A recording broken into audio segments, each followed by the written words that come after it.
Hi friends, good morning. ಹೇಗಿದ್ದೀರಾ? ಎಲ್ಲರೂ ಖುಷಿಯಾಗಿ ಕ್ಷೇಮವಾಗಿದ್ದೀರಾ ಅಂತ ನಾನು ಈ ಬ್ಲಾಗ್ನ ಇವತ್ತು ಸ್ಟಾರ್ಟ್ ಮಾಡ್ತಾ ಇದ್ದೀನಿ. ನೋಡಿ ಫ್ರೆಂಡ್ಸ್, ನಾನಿವತ್ತು ಸ್ಪೆಷಲ್ಲಾಗಿ ಬ್ರೇಕ್ಫಾಸ್ಟ್ಗೆ ಅವರೆಕಾಯಿ ಹಾಕಿ ಉಪ್ಪಿಟ್ಟನ್ನ ಮಾಡೋ ಪ್ಲ್ಯಾನ್ಸ್ ಇದೆ. ಮತ್ತು ಅದು ನಿಮ್ಮ ಜೊತೆ ನಾನು ಶೇರ್ ಮಾಡ್ಕೊಳ್ತೀನಿ. ಬ್ರೇಕ್ಫಾಸ್ಟ್ ಪ್ರಿಪೇರ್ ಮಾಡಬೇಕು ಮತ್ತು ಮಧ್ಯಾಹ್ನಕ್ಕೆ ಲಂಚ್ಗೆ ಸ್ಪೆಷಲಾಗಿ ನಾನು ಚಿಕನ್ ಕೈಮಾ ಸಾಂಬಾರು ಹೇಗೆ ಮಾಡೋದಂತ ನಿಮ್ಮ ಜೊತೆ ಶೇರ್ ಮಾಡ್ಕೊಳ್ತೀನಿ. ಮತ್ತು ಒಂದು ಹೆಲ್ತ್ ಟಿಪ್ನ ಶೇರ್ ಮಾಡ್ತೀನಿ.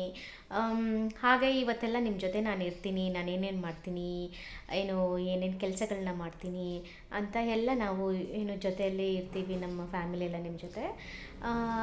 ಇವತ್ತು ಸಂಡೇ, ಎಲ್ಲರೂ ಮನೇಲಿ ಇರ್ತಾರೆ. ಮಕ್ಕಳು ಮತ್ತು ಪ್ರಭಾ ಎಲ್ಲರೂ ಮನೇಲಿ ಇರ್ತಾರೆ. ಎಲ್ಲರಿಗೂ ರಜಾ ಇರುತ್ತೆ. ನಾನು ಆಲ್ರೆಡಿ ಒಂದು ಒರಳುಕಲ್ಲು ಮತ್ತು ಖಾರ ರುಬ್ಬೋದೆಲ್ಲ ತಗೊಂಡು ಬಂದಿದ್ದೀನಿ. ಕಪ್ಪು ಬಂಡೆಯಿಂದ ಮಾಡಿರೋ ಅಂತಹ ವಸ್ತು ಅಂತೆ ಅದು. ಅದನ್ನು ನಿಮ್ಮ ಜೊತೆ ನಾನು ಹೇಗೆ ಕ್ಲೀನ್ ಮಾಡೋದು, ಹೇಗೆ ಉಪಯೋಗಿಸೋದು ಅಂತೆಲ್ಲ ನಿಮ್ಮ ಜೊತೆ ಶೇರ್ ಮಾಡ್ತೀನಿ. ಬನ್ನಿ, ಇವತ್ತೆಲ್ಲ ಪೂರ್ತಿ ದಿನ ನಾನು ನಿಮ್ಮ ಜೊತೆ. ಇವಾಗ ನನಗೆ ಮಿಲೆಟ್ಸ್ ಗಂಜಿನ ಮಾಡ್ಕೊಳ್ತಾ ಇದ್ದೀನಿ. ನಾನು ಆಲ್ಮೋಸ್ಟು ಮಿಲೆಟ್ಸ್ ಗಂಜಿನೇ ಮಾರ್ನಿಂಗ್ ಹೊತ್ತು ಬ್ರೇಕ್ಫಾಸ್ಟ್ ಇದರಲ್ಲಿ ತಗೊಳ್ತೀನಿ. ಇದು ಆರೋಗ್ಯಕ್ಕೆ ತುಂಬ ಒಳ್ಳೆಯದಂತ ನಾನು ಆಲ್ರೆಡಿ ನಿಮಗೆ ಹೇಳಿದ್ದೀನಿ. ಫ್ರೆಂಡ್ಸ್, ಇವಾಗ ನಂದು ಗಂಜಿ ಮಾಡಿ ಕುಡ್ದಿದ್ದಾಯಿತು. ಮನೆಯವರೆಲ್ಲ ಬ್ರೇಕ್ಫಾಸ್ಟ್ ಮಾಡಿ ಆಯಿತು. ಇವಾಗ ನಮ್ಮ ಮನೆಗೆ ಇವತ್ತು ಸ್ವಲ್ಪ ನೆಂಟರು ಬರ್ತಾಯಿದ್ದಾರೆ. ಅದಕ್ಕೋಸ್ಕರ ಅವ್ರಿಗೆ ನಾನು ಸ್ಪೆಷಲಾಗಿ ಡಿನ್ನರ್ ಪ್ರಿಪೇರ್ ಮಾಡ್ತಾಯಿದ್ದೀನಿ. ಏನಪ್ಪ ಸ್ಪೆಷಲ್ ಅಂದರೆ, ಆಲ್ರೆಡಿ ನಾನು ನಿಮಗೆ ಹೇಳಿದ್ದೆ ಮಾರ್ನಿಂಗು. ಮಧ್ಯಾಹ್ನ ನಾನು ಚಿಕನ್ ಕೈಮಾ ಮಾಡ್ತೀನಿ ಅಂತ. ಅದಕ್ಕೆ ಏನೇನು ಬೇಕೋ ಸಾಮಗ್ರಿಗಳನ್ನೆಲ್ಲ ರೆಡಿ ಮಾಡ್ಕೊಳ್ತಾ ಇದ್ದೀನಿ. ಎಲ್ಲ ಈರುಳ್ಳಿ, ಬೆಳ್ಳುಳ್ಳಿ, ಶುಂಠಿ, ಟೊಮೆಟೊ ಅದೆಲ್ಲ ತೊಳ್ಕೊಂಡು ನೀಟಾಗಿ ಹಚ್ಕೊಂಡು ಮಸಾಲೆಗೆ ರೆಡಿ ಮಾಡ್ಕೊಳ್ಳೋಕ್ಕೆ ಎಲ್ಲ ಸಿದ್ಧತೆಗಳನ್ನ ಮಾಡಿಕೊಂಡು ಇಟ್ಕೊಳ್ತಾ ಇದ್ದೀನಿ. ನೋಡಿ ಫ್ರೆಂಡ್ಸ್, ಈ ಕೈಮಾ ಸಾಂಬಾರು ತುಂಬ ರುಚಿಯಾಗಿರುತ್ತೆ. ಅವರೆಕಾಯಿನ ನೆನೆಸಿ ಇದಕ್ಕಿನ ಬೇಳೆ ಮಾಡ್ಕೊಂಡು ಮಾಡಿದ್ರೆ ಅಂತೂ ಅದರ ಟೇಸ್ಟೇ ಬೇರೆ, ಸಕ್ಕತ್ತಾಗಿರುತ್ತೆ. ಮನೆಯವರೆಲ್ಲ ತುಂಬ ಇಷ್ಟಪಟ್ಟು ತಿಂತಾರೆ. ಮತ್ತು ಕೈಮಾ ಅಂದ್ರೇ ತುಂಬಾ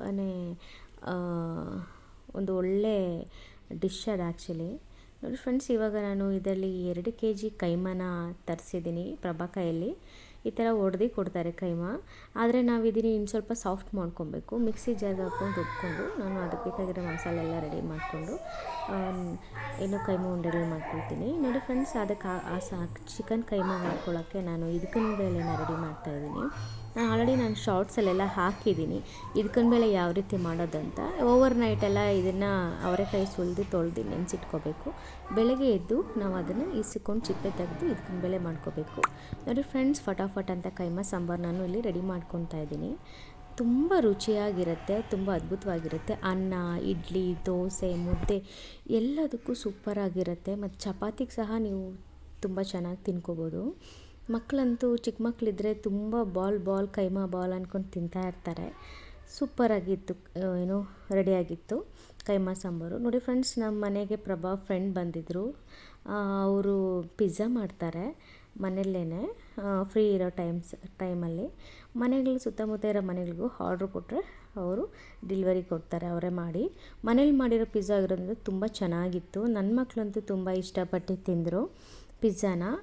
ನೋಡಿ, ನನ್ನ ಚಿಕ್ಕ ಮಗನಿಗೂ ತುಂಬ ಇಷ್ಟ ಆಗೋಯಿತು ಪಿಜ್ಜಾ. ಸೂಪರಾಗಿದೆ ಅಂತ ತಿಂತಾಯಿದ್ದ. ನನ್ನ ದೊಡ್ಡ ಮಗ ದಿಲ್ವಿನ್ ಅಂತೂ ತುಂಬ ಚೆನ್ನಾಗಿ ಇಷ್ಟಪಟ್ಟ. ನಮಗೂ ತುಂಬ ಚೆನ್ನಾಗಿ ಇಷ್ಟ ಆಯಿತು. ಇವಾಗ ಅವ್ರಿಗೆ ನಾನು ಊಟ ಬಡಿಸ್ತಾ ಇದ್ದೀನಿ. ನೋಡಿ ಫ್ರೆಂಡ್ಸ್, ಎಲ್ಲರೂ ಊಟ ಮಾಡ್ತಾಯಿದ್ದಾರೆ. ಊಟ ಎಲ್ಲ ಚೆನ್ನಾಗಿತ್ತು ಅಂತ ಫೀಡ್ಬ್ಯಾಕ್ ಕೊಟ್ಟರು. ನೋಡಿ, ಕೈಮಾ ಸಾಂಬಾರು ಮುದ್ದೆ ಸೂಪರ್ ಕಾಂಬಿನೇಷನ್ನು. ರೈಸ್ಗೂ ತುಂಬ ಚೆನ್ನಾಗಿತ್ತು.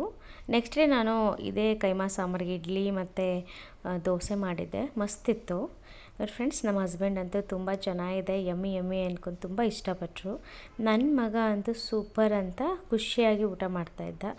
ನಾವು ಏನೇ ಮಾಡಿದ್ರೂ ನಮ್ಮ ಕುಟುಂಬದವ್ರಿಗೆಲ್ಲ ಇಷ್ಟ ಆದರೆ ಅವರ ಆರೋಗ್ಯಕ್ಕೆಲ್ಲ ಒಳ್ಳೆಯ ರೀತಿ ಆಹಾರಗಳನ್ನ ನಾವು ಮಾಡ್ತಾಯಿದ್ರೆ ಅದ್ರ ಖುಷಿನೇ ಬೇರೆ ಅಲ್ವಾ. ನೋಡಿ ಫ್ರೆಂಡ್ಸ್, ಇವಾಗ ನಾನು ಊಟಕ್ಕೆ ನನಗೆ ಬಡಿಸ್ಕೊತಾ ಇದ್ದೀನಿ. ಎಲ್ಲರದ್ದು ಊಟ ಆಯಿತು. ಎಲ್ಲ ಮನೆಯವ್ರದ್ದೆಲ್ಲ ಊಟ ಆಯಿತು ಫ್ರೆಂಡ್ಸ್. ಇವಾಗ ನಾನು ಎಲ್ಲರೂ ಊಟ ಆದಮೇಲೆ ಊಟ ಬಡಿಸ್ಕೊಂಡು ತಿಂತಾಯಿದ್ದೀನಿ. ನೋಡಿ, ಕೈಮಾ ಸಾಂಬಾರು ಎಷ್ಟು ಕಲರ್ಫುಲ್ಲಾಗಿ ಎಷ್ಟು ಯಮ್ಮಿ ಆಗಿದೆ ನೋಡಿ. ನಾನು ತಿಂದ್ಕೊಂಡೇ ಹೇಳ್ತೀನಿ, ನಿಜವಾಗ್ಲೂ ಸಖತ್ತಾಗಿ ಬಂದಿದೆ. ಈ ರೆಸಿಪಿ ನಿಮ್ಮೆಲ್ಲರಿಗೂ ಬೇಕಂದರೆ ಅನಿತಾ ಪ್ರಭಾಕರ್ ಸ್ಪೆಷಲ್ ಕಿಚನ್ ಚಾನಲಲ್ಲಿ ನಾನು ಹೇಗೆ ಮಾಡೋದು ಅಂತ ಅಪ್ಲೋಡ್ ಮಾಡಿದ್ದೀನಿ ನೀವು ಮಾಡ್ಕೊಂಡು ಎಂಜಾಯ್ ಮಾಡ್ಕೊಳ್ಳಿ. ಫ್ರೆಂಡ್ಸ್, ಕೈಮಾ ತಿನ್ನೋವಾಗ ಆನಿಯನ್ ಅಂತೂ ಮಿಸ್ ಮಾಡಲೇಬೇಡಿ.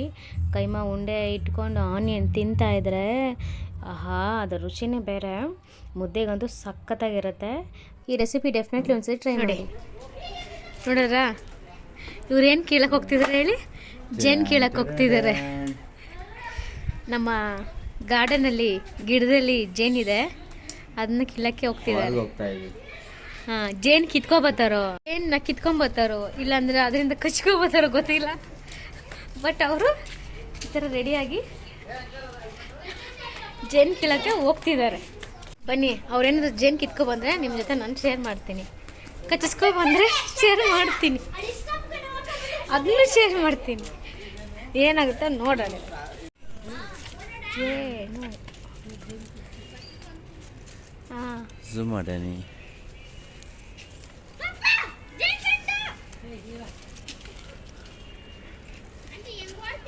ಜೇನಿದೆ ನೋಡಿ ಅಲ್ಲಿ. ಹಾಂ, ಓಕೆನಾ? ಇರಿ, ನಾನು ಇಳಿದ್ಬಿಡ್ತೀನಿ. ನಾನು ಇಳಿದ್ಬಿಡ್ತೀನಿ. ನಾವು ಇಳಿದ್ಬಿಟ್ಟು ಹೊಟ್ಟೋಗೋಣ, ಹೆಲ್ಮೆಟ್ ಇಲ್ಲ.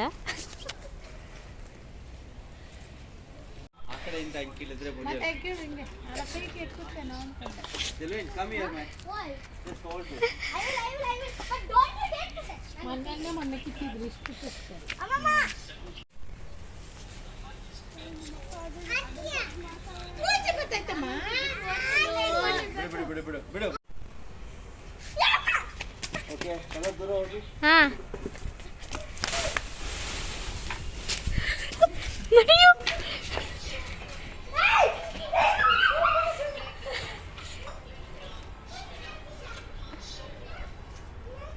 ಎಲ್ಲೈತೆ ಜೇನು? ತಗೊಳ್ಳಿ ಸರ್, ಅದು ಇಷ್ಟೇ ಎಷ್ಟೈತೆ, ಹುಳ ಮಾತ್ರ ಅಷ್ಟವೇ. ಅಯ್ಯೋ, ಸುರಿತಿದ್ದಾರೆ ಜೇನು. Wow, finally. ಹಾಂ, ನೋಡಿ ಜೇನು, ನೋಡಿ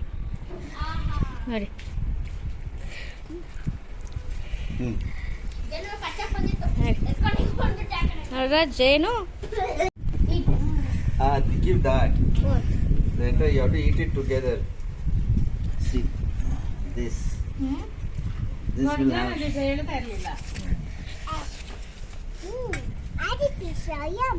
ಹನಿ ಬಿಸಿ ಎಮ್ಮಿನ ಥೂ ಹುಳುಗಳವೆ. ಮೊಟ್ಟೆಗಳು ಪಿಯಾಗೆಲ್ಲ ಇಟ್ಟುಬಿಟ್ಟಲ್ಲ.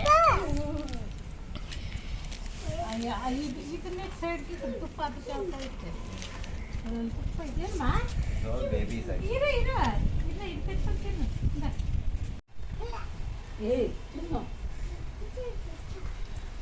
Mamma mia. I'll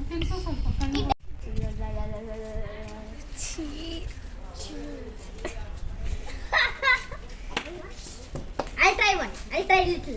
I'll try.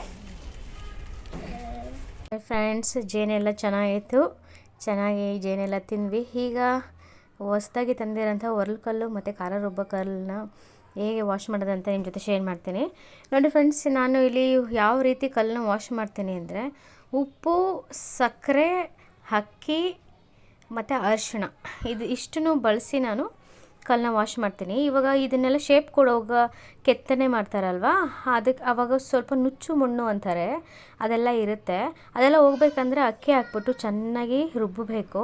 ಎಲ್ಲ ಕಡೆ ಉಜ್ಜಿದಾಗ ಅದು ಚೂರು ಮಣ್ಣು ಏನೇ ಇದ್ರೂ ಕಲ್ಲಿನ ಚೂರುಗಳು ಎಲ್ಲ ಅಕ್ಕಿಲಿ ಬಂದು ಸೇರುತ್ತೆ. ಆವಾಗ ನಾವೆಲ್ಲ ನೀಟಾಗಿ ಅದನ್ನೆಲ್ಲ ಕ್ಲೀನ್ ಮಾಡ್ಕೊಂಡು ಬಟ್ಟೆಯಲ್ಲಿ ನೀಟಾಗಿ ನೀರಲ್ಲಿ ಒಂದು ಸತಿ ತೊಳೆದ್ಬಿಟ್ಟು ಅರಿಶಿನ, ಉಪ್ಪು ಇವೆಲ್ಲ ಹಾಕಿ ಅಪ್ಲೈ ಮಾಡಬೇಕಾಗತ್ತೆ. ಕಲ್ಲು ಸಕ್ಕರೆ ಏನಕ್ಕೆ ಹಾಕ್ಕೊಳ್ತೀವಿ ಅಂದರೆ, ಕ್ಲೀನ್ ಮಾಡೋವಾಗ ಕಲ್ಲು ಚಿಕ್ಕದಾಗಿರುತ್ತಲ್ವ, ನಮ್ಮ ಕೈಗೆ ಸಿಗೋದಿಲ್ಲ ಅದು. ಆವಾಗ ಸಕ್ಕರೆ ಹಾಕ್ಕೊಂಡು ಎಲ್ಲಂದ್ರೆ ಅಲ್ಲಿ ನಾವು ಸ್ವಲ್ಪ ಉಜ್ಜಿದಾಗ ಆ ಸಕ್ಕರೆಯ ಮಣ್ಣನ್ನೆಲ್ಲ ತೊಳ್ಕೊಂಡು ಬರುತ್ತೆ. ಅದಕ್ಕೋಸ್ಕರ ನಾವು ಈ ಥರ ಪದ್ಧತಿನ ಫಾಲೋ ಮಾಡ್ತೀವಿ. ಇದು ನನಗೆ ಗೊತ್ತಿಲ್ಲ, ನನಗೆ ನಮ್ಮ ಅಜ್ಜಿ ಹೇಳ್ಕೊಡ್ತಾಯಿದ್ರು ಈ ಥರ ಹೆಂಗೆ ವಾಶ್ ಮಾಡಮ್ಮ ಅಂತ. ಆ ಥರ ನಾನು ಅವ್ರನ್ನ ಕೇಳಿ ಮಾಡ್ತಾಯಿದ್ದೆ. ನೋಡಿ ಫ್ರೆಂಡ್ಸ್, ಈ ಥರ ಅಕ್ಕಿ ಮತ್ತು ಸಕ್ಕರೆ ಹಾಕ್ಕೊಂಡು ಚೆನ್ನಾಗಿ ಈ ಥರ ಹರಿದ್ರೆ ಕಲ್ಲಿನ ಚೂರುಗಳು ಏನೇನು ಇರುತ್ತಲ್ವ ಅಲ್ಲಿ ರಫಾಗಿ ಕೆತ್ತಿರ್ತಾರೆ ಸ್ವಲ್ಪ, ಅದೆಲ್ಲ ಅದರಲ್ಲಿ ಎಲ್ಲ ಮೂಲೆಗಳಿಂದ ಎಲ್ಲ ಉದುರುತ್ತೆ. ಇವಾಗ ಎಲ್ಲ ಈ ಥರ ನೀಟಾಗಿ ಗುಡಿಸ್ಬಿಟ್ಟು ಎಲ್ಲ ಕ್ಲೀನ್ ಮಾಡ್ಕೊಳ್ತೀನಿ. ಇವಾಗ ನೋಡಿ ಫ್ರೆಂಡ್ಸ್, ನಾನಿವಾಗ ಎಲ್ಲ ಇಲ್ಲೂ ಅದೇ ಥರ ಸೇಮ್ ಉಪ್ಪು ಮತ್ತು ಅರಿಶಿನ ಹಾಕ್ಕೊಳ್ತಾ ಇದ್ದೀನಿ. ಅರಿಶಿನ ಏನಕ್ಕೆ ಉಪ್ಪು ಹಾಕ್ಕೊಳ್ತೀವಿ ಅಂದರೆ ವಿಷದ ಅಂಶ ಹುಳಗಳೆಲ್ಲ ಓಡಾಡಿರುತ್ತೆ, ಮತ್ತು ಏನಾದರೂ ಕಲ್ಲಲ್ಲಿ ಏನಾದರೂ ವಿಷ ಅಂಶ ಇದ್ದರೆ ಎಲ್ಲ ನೀಟಾಗಿ ಏನು ಹೋಗಲಿ ಅಂತ, ಎಲ್ಲ ಪಾಯ್ಸನಸ್ನ ರಿಮೂವ್ ಮಾಡಲಿ ಅಂತ ಎಲ್ಲ ಕಡೆ ಅರಿಶಿನ ಉಪ್ಪನ್ನ ನೀಟಾಗಿ ಎಲ್ಲ ಏನು ಹಚ್ಚಿಬಿಟ್ಟು ಸ್ವಲ್ಪ ಹೊತ್ತು ಒಂದು 5 ನಿಮಿಷ ಬಿಟ್ಟುಬಿಟ್ಟು ನೀರಲ್ಲಿ ವಾಶ್ ಮಾಡ್ತೀವಿ. ಈ ರೀತಿ ಕಲ್ಲನ್ನು ತೊಳೆಯೋದ್ರಿಂದ ನೀಟಾಗಿ ಕಲ್ಲು ಕ್ಲೀನ್ ಆಗಿಬಿಡುತ್ತೆ.